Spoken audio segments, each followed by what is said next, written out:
energy. People know what they want. They want energy that is available, affordable, and reliable. And yet Joe Biden has now commanded the EPA to prioritize climate change over energy that is available, reliable, or affordable. The EPA is now the evil empire as it attacks American energy prosperity, American energy production. The EPA is aggressively attempting to shut down coal-fired power plants, natural gas-fired power plants, while there is no other source of energy to replace it. Trying to shut down something that has worked for a long, long time when there is nothing available to replace it is foolish. It's harmful. Even the bipartisan members of the Federal Energy Regulatory Commission have all testified in the Senate that this is undermining the grid of power in the United States, and it is their job to look after the grid. All across the country we're seeing areas, and this is a chart of summer grid reliability risk, elevated risk, large swaths of the country, elevated risk to our grid as a result of the administration, and what the President is doing is making it worse. The EPA, with their incredibly painful regulations, is undermining our ability, sabotaging American energy. And the American public are going to be paying the price and suffering the pain. If you want to keep the lights on, you want to keep the country secure, you need affordable, reliable baseline power. And that's why every Republican on the Senate Energy Committee has joined me as co-sponsors of a permitting reform bill called the SPUR Act. And it unleashes all American energy, which is exactly what we need for affordable, available, and reliable energy for our nation. Washington's spending has really been very reckless and out of control. And so far, I've been able to track down about $1.3 billion that have gone towards worthless pet projects with our adversaries overseas, Russia and China. And folks, I have the receipts, and I'll just give you a couple of examples of this egregious spending, again, in Russia and China. The first one is over $2 million of risky research that have gone where? To the Wuhan Institute of Virology. We're very familiar with that. But the price tag is higher than we originally anticipated. And that research was done with fear in mice and bats where they were experimenting with the coronavirus, and we see how all of that ended up. Again, that was U.S. taxpayer dollars that went to China.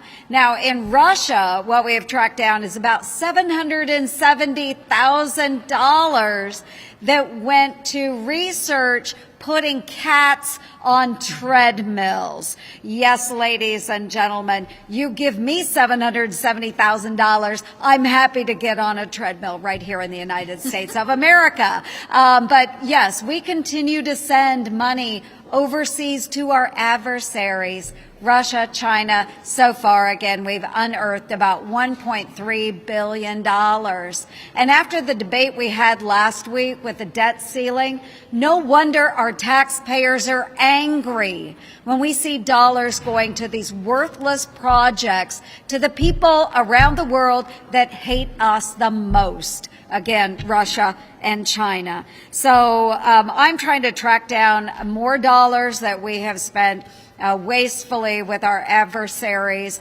But I do have a solution, and that is a bill that I am introducing. It's called the TRACS Act, and it would force our federal government to track those dollars that are going to Russia and China, provide transparency. Hopefully we can prevent that kind of spending in the future.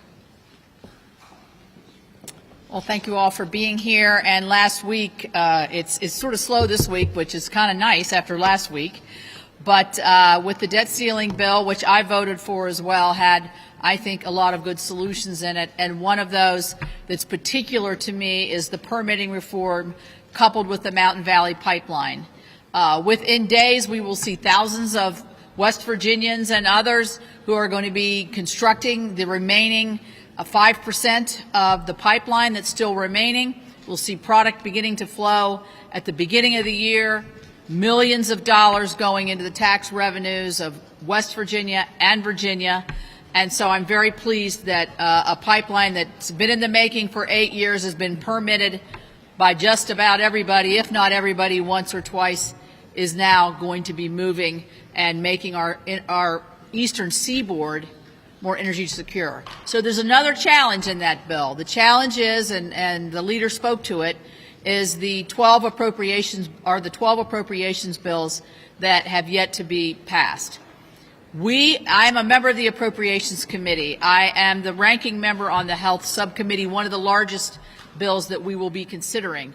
We, as members of the Appropriations Committee, are welcoming the challenge of writing bills that are actually going to get onto the floor. We have debate. We have member input from everybody, from all areas of the country, both Republicans and Democrats, to try to forge the compromise that we desperately need. And we know with the leadership of Senator Collins, for us Republicans, we couldn't be in better hands.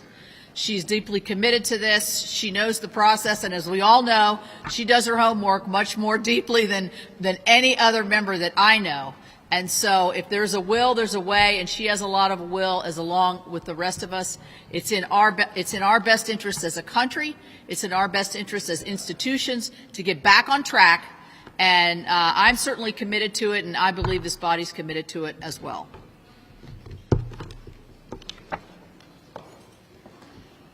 If you woke up in Washington, D.C. this morning, you might have awakened to the sound of birds coughing. You're all getting a first-hand account and experience of the smoky summers that we have out west in places like Montana.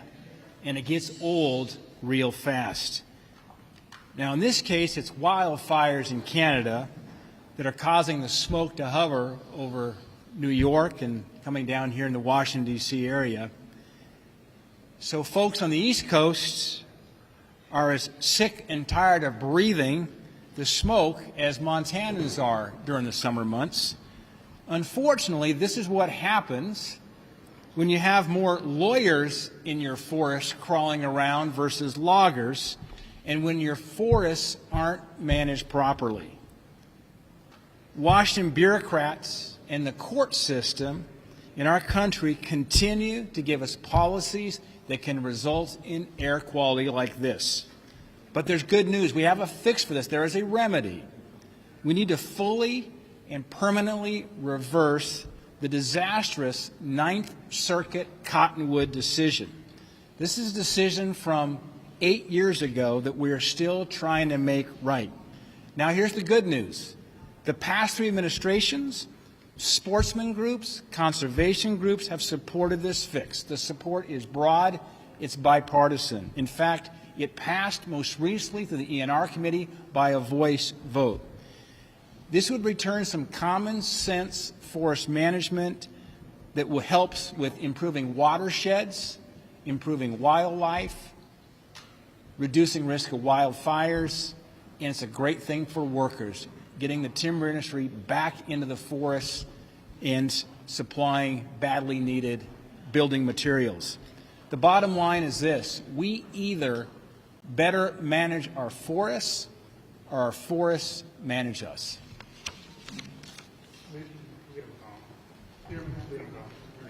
How can you ensure that Congress will, in fact, pass another Ukraine supplemental when the Speaker has said that he's opposed to a Ukraine supplemental? Well, all I can tell you at this particular point is defense is radically underfunded related to the Chinese threat, and Ukraine probably will need additional assistance. So figuring out how to do this is going to be a challenge. Have you spoken to the Speaker about this yet? Mr. Leader, do you have any comment on the merger between the PGA and LivGolf? Do you think this is something that Congress should look into in terms of its oversight, especially given LivGolf's connection to Saudi Arabia? I'm sorry, I had a hard time picking up what you said. The merger between the two big golf leagues, the PGA and Live Golf. The Live Golf is associated with Saudi Arabia. Yeah. Is that something Congress should look into? Look, I don't really have anything to say about that. It strikes me as not a governmental concern. On AI, Majority Leader Schumer has put together this bipartisan task force, and they are going to have briefings for all senators on AI. What are your concerns as it relates to AI? Repeat that again. On AI, are you concerned at all about artificial intelligence, and what are your concerns related to that? How should Congress address it? What is my concern about? Artificial intelligence. About what? I had a hard time hearing your voice. Sorry about On artificial intelligence? AI? Yeah. Yeah, well, I think everybody's concerned about AI. The issue is what, if any, role does the government have to play here? We did the CHIPS bill last year, and part of that money is dedicated to AI. It could be a brave new world, and it's going to be interesting to see what role, if any, the government plays in sorting all that out.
Trying to get a good spot.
Yeah.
Right.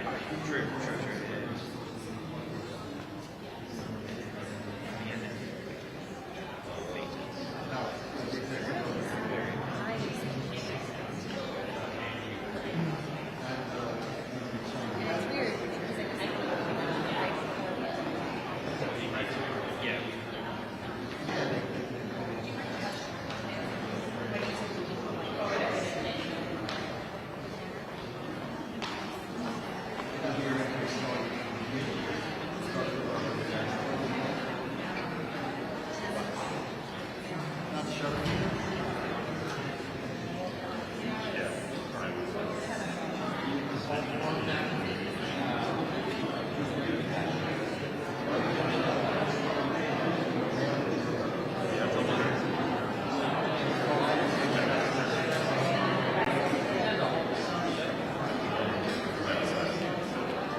I grabbed lunch and then figured out it. And when I got here, I see the Republican leaders, and I'm like, shoot, I thought this was supposed to be started too.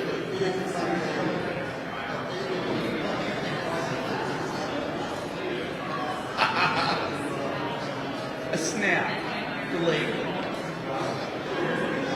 Well, in exchange, though, for me at their lunch next week and eating whatever they're having next Tuesday.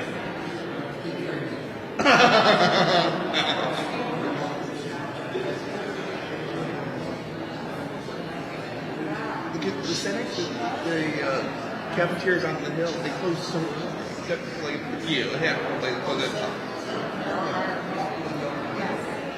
Yeah. Oh no, that's like 21. The what? The refrigerator. Yeah, that is.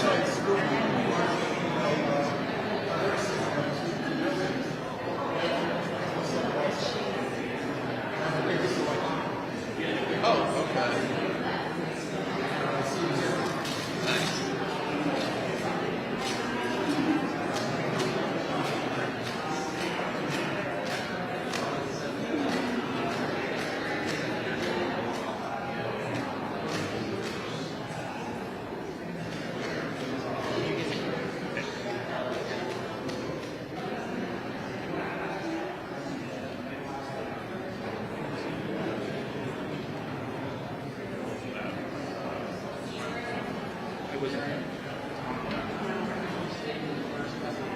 No more neighbors?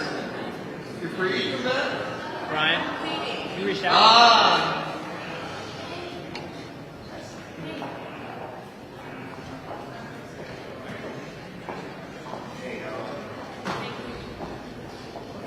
And then do me a favor. Next time, your food elsewhere. Because do you see? I didn't know that they were sterile. Just next time. And then just don't be like level 10 volume. 'Cause that's not necessary. Okay? Thank you.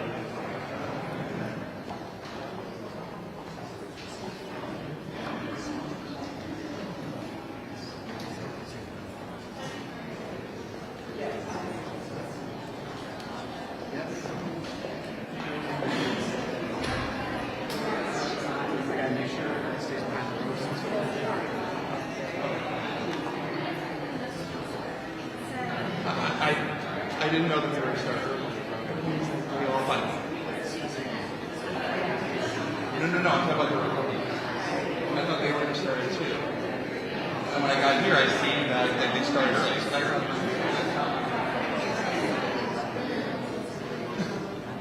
So you expect me to not do my job? Where do I?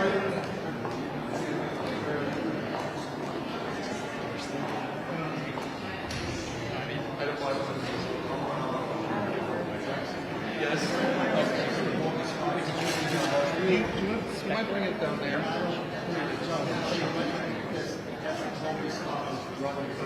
don't want to resist. What? Yeah, the one thing down here, like, I don't want to.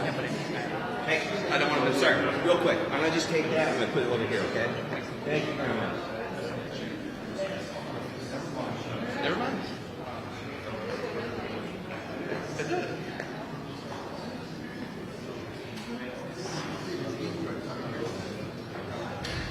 It does. If you understand.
Phones there.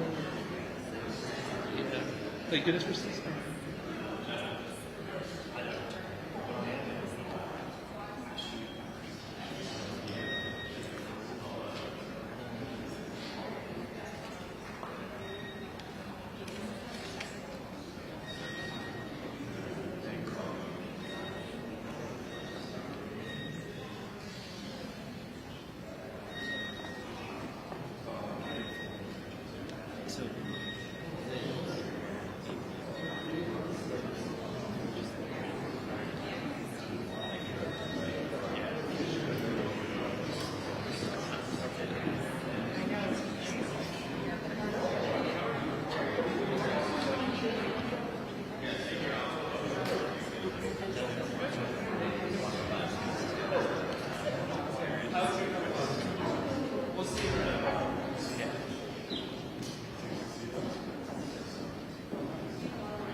That's up. Yep.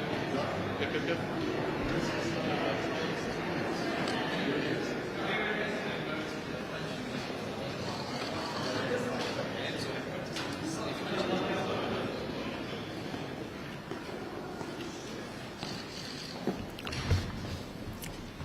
All right, good morning, or good afternoon. McConnell was here in the morning, I heard, a little early. Okay. I want to thank Senators Gillibrand, Coons, Cortez Masto, and Kelly for joining me today. Now, as you know,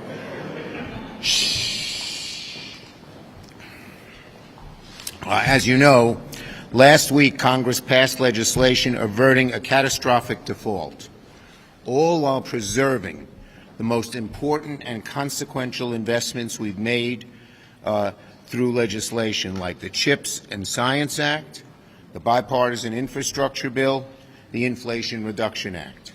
Now money is going into these communities and revolutionizing towns throughout the country. This means critical investments for our communities, and that means jobs, jobs, jobs, jobs across America. And as we enter the wildfire season here in the U.S., and while New York State and the East Coast are engulfed in smoke from wildfires in Canada, we are reminded that the climate crisis is real and it is here. And that's why we're taking action. The Biden administration is getting out $7 billion in funding to fight wildfires from the Bipartisan Infrastructure Law and the Inflation Reduction Act. That's a historic investment in building our firefighter workforce and purchasing new technology to beat back fires. And those investments are critical for our future. But it's vital that we do what we can to protect vulnerable communities from the smoke already in the air. Legislation passed like the American Rescue Plan delivered funds for schools to upgrade their air infiltration and purification systems, so important on days like today. There'll be schools that have cleaner air in them in the Northeast because of the legislation we passed and the dollars that were implemented. But it's not just the investments to make our country safer and improve our communities, but also the jobs we're creating. Democrats have created more than 13 million jobs, 13 million, and more on the way. The historic bills we passed have dramatic impact in two areas. Not only are we addressing the major threats to our nation, like climate change and Chinese government interference, but we're creating millions of jobs and spurring billions in private investment. Thanks to President Biden and congressional Democrats, 32,000 infrastructure projects, $470 billion in private sector funding is flowing to states across the whole nation, including $214 billion in investment towards semiconductors, which was largely made possible thanks to the CHIPS and Science Act. More than $200 billion to help make America the leader in clean energy manufacturing, led by legislation like the IRA, the Inflation Reduction Act. And these investments include everything from new battery plants in Georgia and West Virginia, to solar facilities in Oklahoma and South Carolina, to new wind turbine assembly lines in New York, and so much more. These are just a few examples of how Democrats' agenda is paving the way for jobs for the future. A huge number, 13 million. Compare that to previous administrations, particularly the last one. Implementation will remain at the top of Democratic priorities. We're spending lots of time making sure all the great legislation we passed and got signed into law is now implemented properly, and we're having a great deal of success with it. And it's going to remain our priority in the years ahead. Democrats have a great story to tell the American people, and now we're putting in the work to make sure that people know precisely how our agenda will work for them.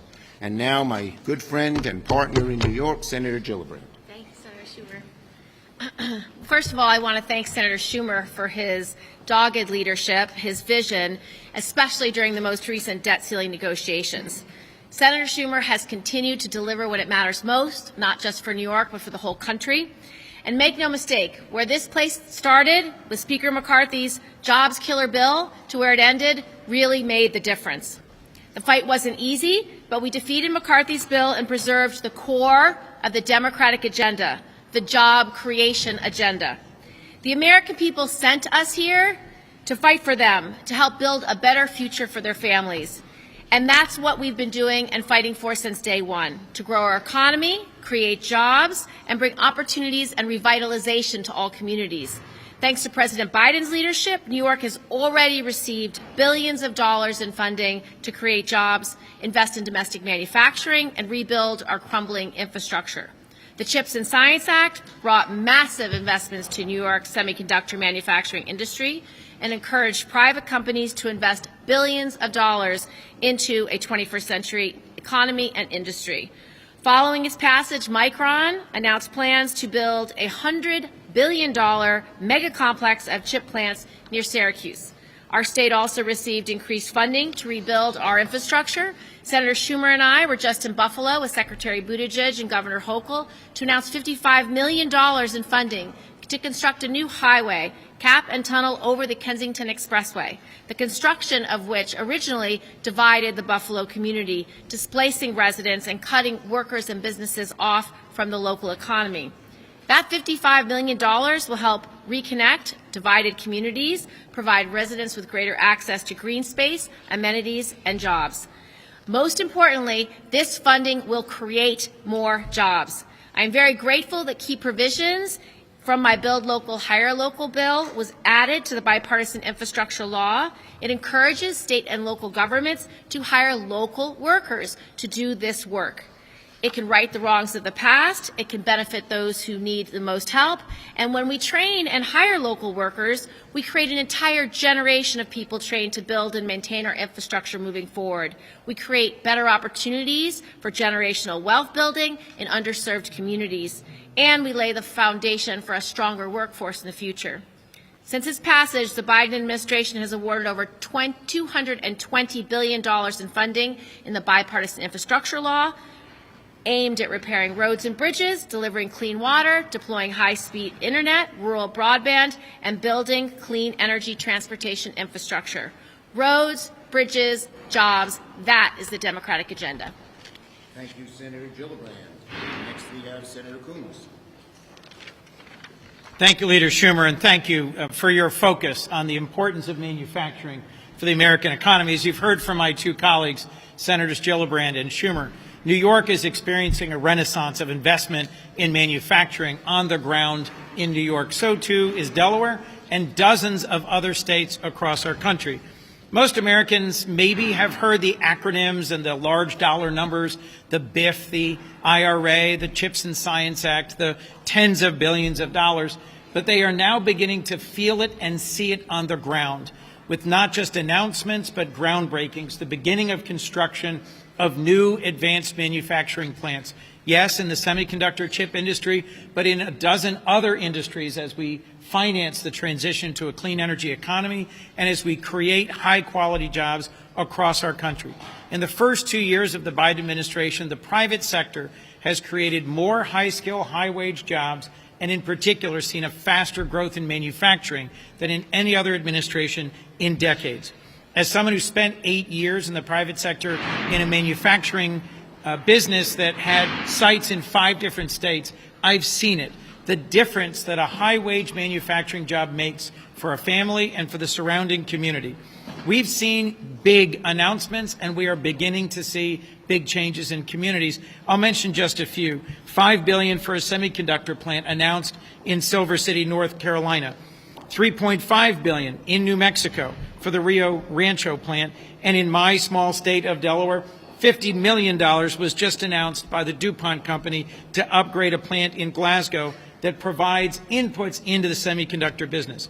Why does this matter? Because this is an example not of federal investment, but of the private sector mirroring and then amplifying federal investment. All told, businesses are investing over $200 billion in semiconductors, $130 billion in EVs and batteries. These are plants and jobs that wouldn't be there without our legislation and our work.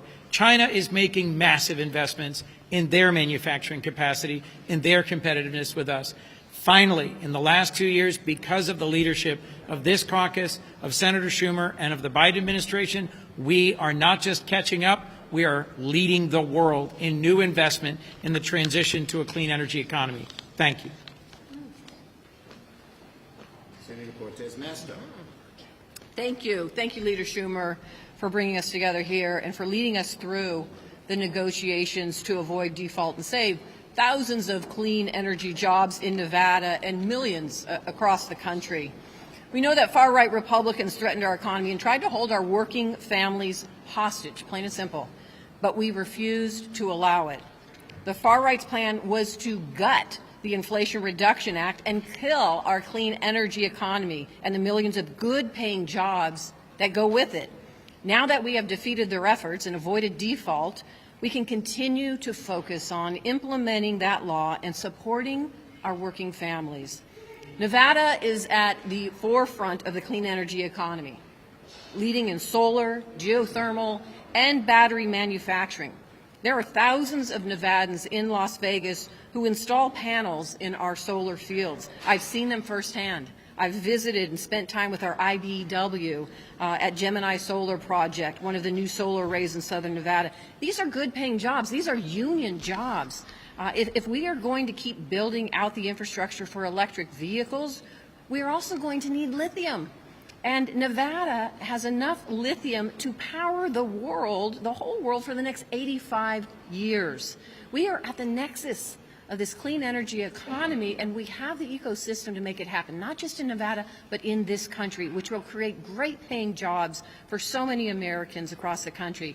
That's why it was important for me and my colleagues to work to make sure this bipartisan infrastructure law and the Inflation Reduction Act invested not only in our critical mineral supply chain, but it also gave Nevada companies the opportunity to engage and start manufacturing and recycling the batteries that we need to power this clean energy future. Companies like Redwood Materials, American Battery Technology Company, and Lilac Solutions that are in Nevada and are creating almost 2,000 jobs for my state. Taken together, in my state, there are tens of thousands of families who depend on these clean energy jobs. And I'm proud that our party, we stuck together to protect them when we know that there were extreme Republicans who are willing to take away those jobs and those opportunities for working families. The legislation that we just passed kept our economy afloat and reinforced that we stand for American jobs, our clean energy future, and our working families. And finally, let me just say, what you are seeing happen on the East Coast with the weather conditions because of the fire, we see it quite often, unfortunately, in the West. This has become our norm. And it was important for all of us to fight in that bipartisan infrastructure package for that $8 billion. It is now being implemented in this country to address the wildfires that we see in the United States. We need to do more to address the prevention piece of it, the suppression, utilize the technology that's out there like wild alert cameras that we use in the West, as well as the remediation now when their fire has occurred in so many of our states.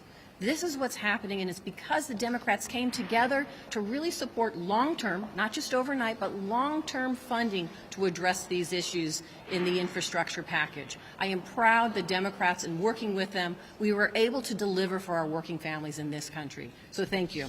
Thank you, Senator Cortez Masto. Last but not least, Senator Kelly. Thank you, Leader Schumer. Thanks for bringing us together here.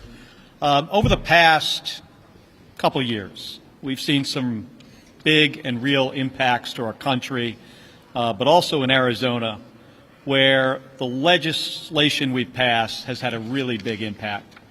We've got a drought going on in the West. It's been going on now for 20 years. It's the biggest drought that this part of the planet, the worst drought that we have seen, that we know about for over 1,000 years. And the challenges that the West has faced because of this are great. Colorado River supplies 40 million people with water. It also helps grow a large portion of our food supply. Now, we worked to get the funding into the Inflation Reduction Act for water conservation, significant funding. And we also work closely with states and the Bureau of Reclamation. And I want to highlight a couple individuals here that were so critical to helping us address this problem, and that's Commissioner Camille Touton from the Bureau of Reclamation and Deputy Secretary Tommy Boudreau of the Department of Interior. They helped us maximize the resources that we put in the legislation. And this has already paid off. I mean, just a couple of weeks ago, the lower Colorado River Basin states announced a proposal that's going to conserve 3 million acre-feet of water over a 3-year period. Now, that was only made possible by this legislation, and it goes a long way to helping us address this problem. Now, I imagine folks would also expect me to talk about chips, which I often do.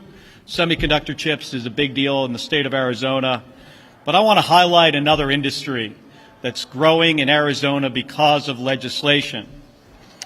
A couple of weeks ago, I visited a company called Li-Cycle.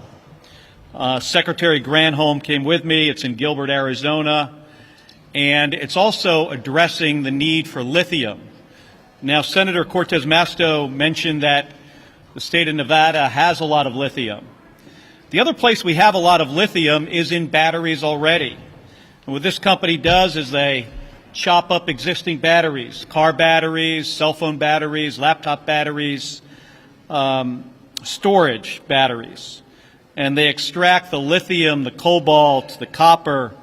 And these are the things that really strengthen our domestic supply chain and helps us reduce our reliance on foreign-sourced critical minerals, minerals that often come from China. Now, this company has received a loan from the Bipartisan Infrastructure Law to build a facility that is going to help us meet a lot of our needs. It's a big win for our country. But in the state of Arizona, in addition to chips, we're seeing a growing number of battery manufacturers coming to our state. LG, Core Power, American Battery Factory Company, Heritage Battery Recycling, they are all choosing to build facilities and expand in the state of Arizona. So we're going to keep working on this. I mean, we've got tremendous opportunities over the last couple years. That's going to continue in the future, and we're going to continue to work to make sure that we solve some of these climate issues, but at the same time address our energy needs and our supply chain vulnerabilities from getting critical items from across an ocean. Thank you. Thank you. And as you can see, our caucus is making a very, very strong and I think successful effort to let the American people know all the good things that we've done and how they're affecting them on the ground. Yes. Thank you, Leader Schumer. 2 questions, one for you and the second for me. One question. Pick one. What is your reaction to the merger between the PGA Tour and Live Golf, the latter which is funded by the Saudis? Well, look, I leave it up to the professionals there to figure out what's best for golf. Yes. Do you still plan on bringing a resolution to the floor condemning the defunding of DOJ and FBI?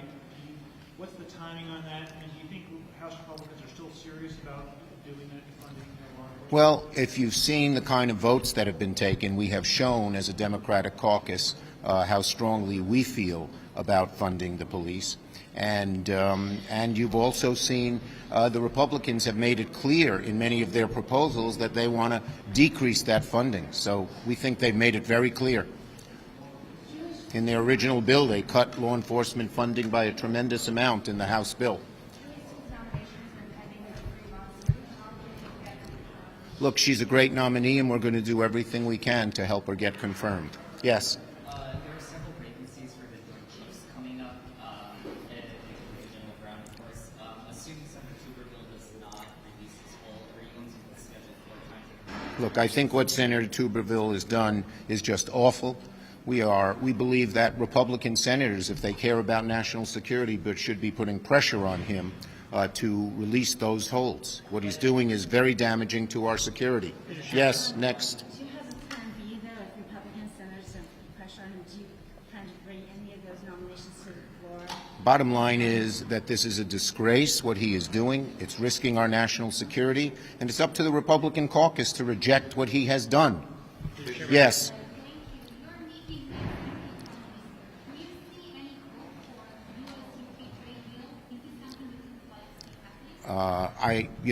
I haven't seen too much discussion of that. Obviously, good trade between two friendly nations like the United States and UK is very important. Yes. Will Julie Sue get a vote on the Senate floor? We are working very, very hard to get Julie Sue confirmed. Yes, last one. His cloture vote was pulled because we didn't have full attendance, but we're going to move to get him passed. We're going to bring any gun Okay? legislation. Thank you. Leader Schumer. Thank you.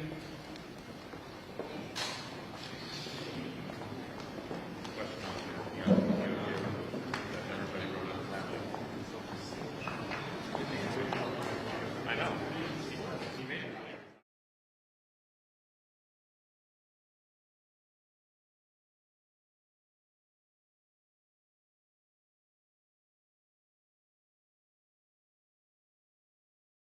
A Russian man claiming to hold top-level secrets about Russian advanced bombers has just turned up at the U.S. southern border, seeking asylum. The man claims to have been an engineer at a production facility over in the city of Kazan, and he says that he possesses top-secret information about the White Swan Tu-160, which is the most advanced bomber in the Russian arsenal. U.S. border officials, they interviewed the man, and they determined that his story was in fact credible and eventually passed him off to the FBI, who are still in the process of interrogating him right now. However, analysts have pointed out that the fact that the story was even leaked to the public is an indication that perhaps the American government is encouraging other Russians who also hold top-level secrets to also escape to America. And if you thought that was interesting, well then you should click on that button below this video and check out Epoch TV, one of the best no-censorship video platforms on the internet. On there you will find awesome programs like American Thought Leaders. We've now been, for 2 years, trying to obtain the unredacted emails. We're down to the last 50 pages. So that's where all the incriminating evidence is. Crossroads. One of the big things happening right now is what's taking place with Russia and China. Counterpunch. You will see information you've never seen anywhere else. Facts Matter. I'm your host, Roman from the Epoch Times. Stay informed, and most importantly, stay free. As well as a plethora of great documentaries, wholesome movies that you can enjoy with your whole family. If I reach 1 hour, I accomplish something. Cooking programs, and my absolute favorite, programs about traditional art and traditional music, which can honestly uplift your mood and fill you with hope for the future.